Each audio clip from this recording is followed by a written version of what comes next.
Now, let's turn to an astonishing story. The massive volcanic blast last year in Tonga in the Pacific. It was felt 18,000 kilometres away on the other side of the world on the floor of the Atlantic Ocean. It was one of a number of intriguing phenomena picked up by the instrument network set up by scientists in the Azores, Madeira and Canary Islands region. Well, Ana Ferreira is the Professor of Seismology at UCL and the principal investigator of this study. Ana, welcome here to the programme. I mean, firstly, that is absolutely incredible, isn't it? 18,000 kilometres away?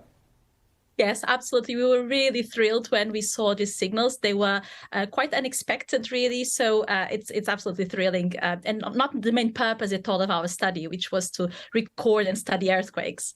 Tell me more then about the unexpected nature. So this signal particularly is very unexpected because we did record the seismic waves that propagated through the interior of the Earth. That's expected.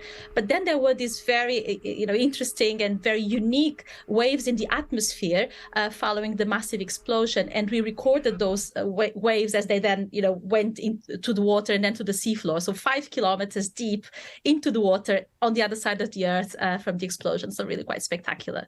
Tell me a little more scientifically what was going on, why a volcano like this could then end up with your instruments picking up activity on the floor of the Atlantic. Yes, so this was a very unique event because it was a massive explosion. So in our century, it's really the biggest one that we have ever had. Historically, there was the Krakatoa explosion that was somehow similar, but in the 19th century. So with modern instrumentation is the first time that we pick up such a massive explosion. And then the explosion, so a big bang really, so lava coming up from the seafloor, so it was a submarine eruption. It created these massive waves. You can imagine like a massive stone being thrown to a pond that makes this big blast that creates oceans, waves in the atmosphere and also in the solid Earth. Those waves in the atmosphere, they traveled all around the Earth many times, and they were so powerful. So these were pressure waves that as they passed through, above the ocean, they also propagated into the water. And then because our instruments are very sensitive, extremely sensitive in the seafloor, they could pick up these motions at such depths. Yeah.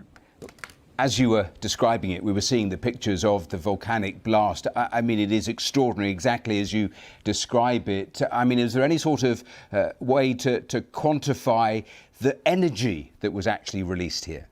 So there have been several studies using other types of data. So we are talking about, it displayed over 10 cubic kilometers of rock, ash and sediment. So that's the sort of size that we are talking about. But we hope that with our data, we can even get further constraints on what happened.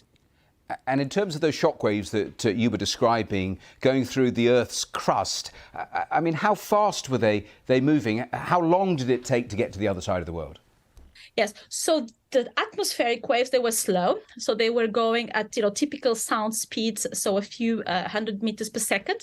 So they were slow. They came, several hours after the actual seismic waves. The seismic waves, they propagated at the typical wave speeds of, a few kilometers per second, so faster.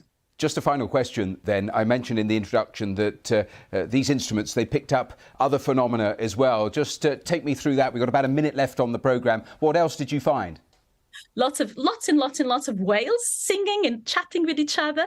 And it was actually fascinating to see the dominant signal of whales really very, very strongly with a seasonal dependency. So appearing very strongly in the winter in particular. This is linked with migration of whales in the region. So this was really fascinating. Lots of ships as well. This region is a highway going from Europe to North America and vice versa. But in particular, also a sinking, exploding ship.